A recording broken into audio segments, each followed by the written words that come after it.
Hello, this is the Island Boy, and I know I'm late with this, but I'm gonna just give my opinion as a travel agent about this story. Now, what story am I talking about? Well, I think it was a couple weeks ago, not exactly sure, but a travel agent booked a group cruise. It was a special 90s throwback cruise on Carnival that actually got full, I believe. And this is coming mostly from an interview, I believe, done by Fox with two sisters who were two of the people that got left behind. Now, these people, they went to the Carnival cruise expecting to get on, but they said they had no reservation. Then the travel agent walked by and said, "Don't worry, we're going to get you on." Basically, I'm just paraphrasing here. I'm not going to give the full story. You guys can go to channels like The Ship Life for probably a more detailed version of the story. And she gets on, never comes back, and the cruise leaves. I'm not sure the exact number because some people saying 50, but I'm not sure. I'm just going to say 26. And I'm not going to go all in on the travel agent, and I'm definitely not going to go all in on the customers. This really wasn't their fault. But I am going to say this one thing. When you guys are traveling, now I've never booked a cruise for someone, but I've booked like planes and stuff like that.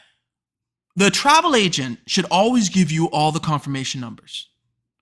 Like either the site I use to book, whether it be a car or a plane or whatever it is, will send the customers it directly, or I will send the customers the like itinerary or whatever it is, and it's going to have the confirmation numbers on it usually. And what you can do with the confirmation numbers as a client is you can usually go to this, if it's like a plane, at least if Carnival is like American Airlines or something like that, you can go to the site and use the confirmation number to check your booking. And you should always do that. So I'm not blaming the customers. This is in no way their fault. But I am just advising people, when you go on a trip through a travel agent, no harm in just checking the confirmation, making sure everything's cool, making sure that your booking wasn't canceled. No harm in that. So, go to the website and go to like manage check-in or something like that, whatever it is on whichever website you go on.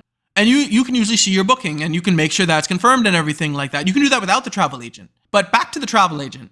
Now, I don't blame her. Some people think she shouldn't have stayed on the cruise, right? She should have gotten off because she left a certain amount of people there. But apparently she had around 200 people on the cruise that had also booked with her. So she couldn't really stay behind. I'm going to point that out. I don't think she could because she probably had group events planned and stuff like that she had to probably host or coordinate. So I don't think she could have stayed behind. That's not my issue. My issue is this. If she knew from February 21st and tried to rebook it on February 22nd, then why did she wait until people got on the cruise? That doesn't make any sense to me because you're supposed to if you can't get them rebooked, you're supposed to tell them, hey, unfortunately, you don't have a cruise, because that would at least stop them from going all the way to Miami from wherever they came from and from having to pay money for hotel or whatever they paid for. It would really save them. I'm not just going to say money. I think she's going to refund all their money that they spent and stuff, but it would save them the time. And also it would save them, if they took time off work for this cruise, they probably can't get that back. Imagine this cruise, I don't know how long the cruise was. Imagine they took 7 days off work. They can't get that back. See, if you tell them beforehand, they could call their boss, say, I don't need that vacation no more because, the cruise was canceled or something like that.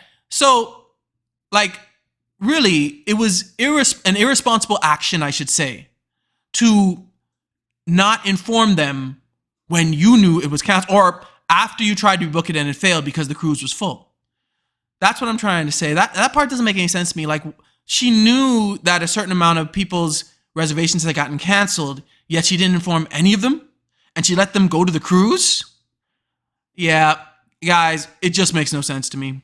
Because as a travel agent, you're really supposed to keep your clients informed about everything that's important. And sometimes, even things you don't think is important, sometimes just pass it on to them just in case it is important to them, because you don't know what's important to them. Now, we all make mistakes, not saying I'm perfect either, but the fact that she also wouldn't give a reason why she didn't inform them back then, I think she messed up. Because now she's not even going to talk about it anymore publicly. She's going straight through legal counsel. So I think she knows she messed up, but it still doesn't make any sense to me.